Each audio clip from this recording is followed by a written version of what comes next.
Our next guest helps children and families worldwide get clean water so they can survive and thrive. Tim Muttoo is the co-founder of H2O for All. Welcome to Context, Tim. Thank you. Thank you for having me. Great to be here. Well, we were delighted to send Musa out with you guys at Water for All. Yeah, he's wonderful to work with, our staff photographer. But this began for you in a very interesting way on beginning to tackle Water for All. Tell us about how you got involved. It did. I remember when I was going through university, and I went to Ryerson University here in Toronto, and I was trying to figure out what I wanted to do. And in my faith, being a Christian, I wanted to connect some of those things that I've read throughout the Bible of helping the poor and helping the widow and the orphan. And I was like, how can I connect some of these things that are so close to my heart? So even before I graduated, I was hired by a $2 billion company here in Toronto to do water. So I spent 10 years with them. Because you're an engineer. And I'm an engineer, yeah.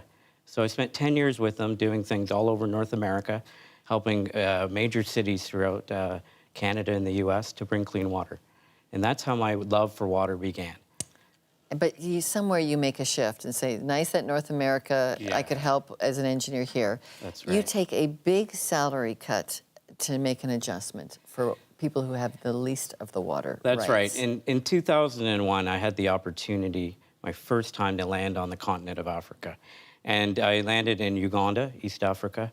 And when I got there, I was just so mesmerized. I was so just encompassed by everything that was going on. And I started to connect things about my own life and what I saw. And I said, well, I'm helping people all over North America. Wouldn't it be amazing if I was able to take that and be able to begin to do something for people that really do not have the resources that we have here? What kind of journey did that send you on? You know, Lorna, it really made me look inward. When I met people that, one of the things that really grasped me was I landed in Africa, and I didn't realize, growing up here in Canada, that people were on the same journey as I was in the same moment. You know, I'm living in a great country with so many resources, with so many things, but I saw people there that were on a path that I needed to help. And for me, it really made me think inwardly of what I can do to begin to come alongside of them. You've written that this is about relationship building, that God and a wise use of technology. So relationships, God, a wise use of technology. This is a very spiritual undertaking for you. It is. I really wanted to find a way to connect all the facets of my life. My spiritual journey, the things in my educational background, the things that I love to do. And for me, this was a big undertaking, to be able to leave a $2 billion company and to go and to fall in love with people that just don't have the resources to take care of themselves. How did you make ends meet financially? You know, I can only say that it was God. I can only say that he had the purpose and he had the plan. And every time that I came up to a hurdle of finances, things just worked out. And I knew it was his plan. I knew it was something that I needed to do.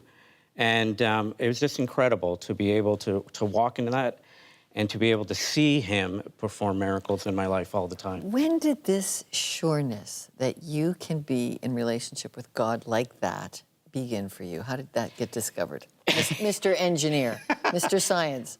You know, for me, when you say science, everything has to be documented on paper. But for me, you know, I grew up with an amazing family with Christian parents. I grew up with amazing brothers. That I really saw the power of God in our family. But when I traveled overseas and I saw people who every day have to find food for their children, have to find medicine for their loved ones, it became difficult. But I was able to see God in those people. I was able to see that God gave me abilities and giftings and things to come alongside of them, to really be able to come alongside their journey. Tim, have you kept track of how many people you've been able to help with water now by co-founding with Odale this charity, H2O for All, by going to Africa, I think, 20 times? I've been to Africa even this year 4 times in 3 different countries. I don't know, in the hundreds of thousands, I'd say.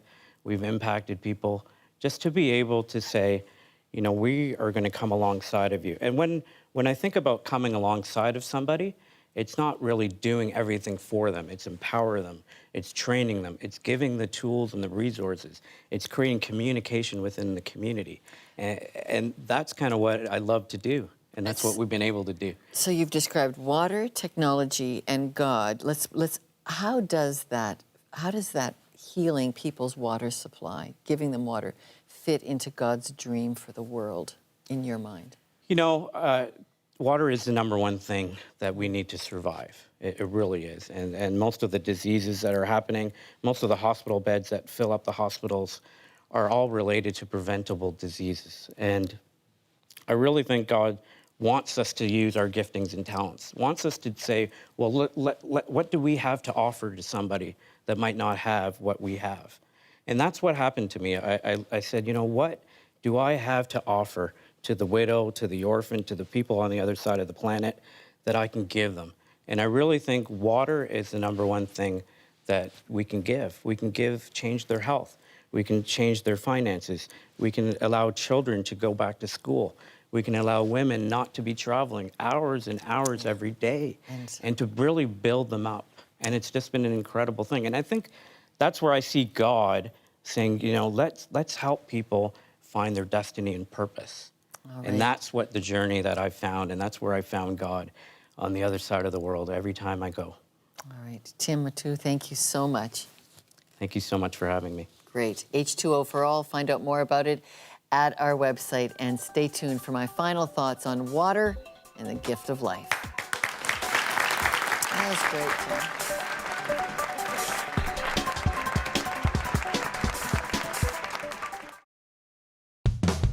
We want you to be a part of our studio audience. If you're in the Toronto area, contact us. I was challenged today about how I take the supply of clean and safe water totally for granted.